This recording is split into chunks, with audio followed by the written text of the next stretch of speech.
Pour le centenaire de la Grande Guerre, le Conseil général relance une collecte d'objets et de documents de cette époque. L'opération avait déjà été lancée en 2013. Elle avait alors réuni environ 130 contributeurs. Des objets très surprenants, voire bouleversants. Ils nous ont apporté des documents très variés, des correspondances, des journaux de guerre, mais aussi des souvenirs, par exemple le portefeuille qui avait arrêté la balle que le soldat qu'il portait avait reçu dans les tranchées, mais aussi une feuille brodée très patiemment et très longuement par un poilu au fond de sa tranchée et sur lequel il avait brodé le nom de sa femme, Éléonore.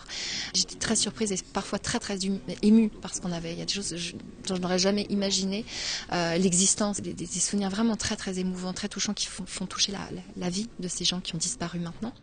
Si nous connaissons bien l'histoire du conflit dans ses grandes lignes, celle des combattants anonymes et de leurs proches mérite tout autant que l'on s'en souvienne.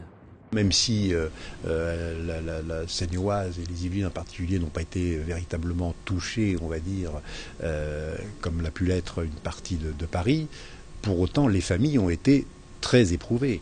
Parce que bien évidemment, encore une fois, il y a ceux qui souffrent en première ligne, mais il y a ceux qui, le matin, ouvrent leur courrier et puis s'aperçoivent qu'ils ont perdu un frère, un mari, un fils, etc.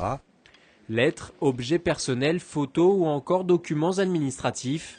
Autant de trésors qui nous en apprennent un peu plus sur la vie des poilus et de leurs proches.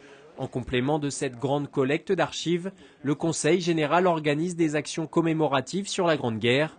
Jeux, pièces de théâtre, initiation à la généalogie. Nous organisons des ateliers pour former les gens à la recherche en généalogie et particulièrement à la recherche qui vise à reconstituer le parcours d'un combattant yvelinois. Nous leur apprendrons également à se servir d'un outil que nous mettons en ligne qui s'appelle le Wiki 14-18, le Wiki de la Grande Guerre dans les Yvelines, et qui vise à permettre à chacun de participer à la construction de l'histoire yvelinoise pendant la Grande Guerre. Jusqu'à la fin du centenaire, en 2018, le Conseil général organisera des actions commémoratives pour la Grande Guerre qui, 100 ans après, continuent de marquer les esprits.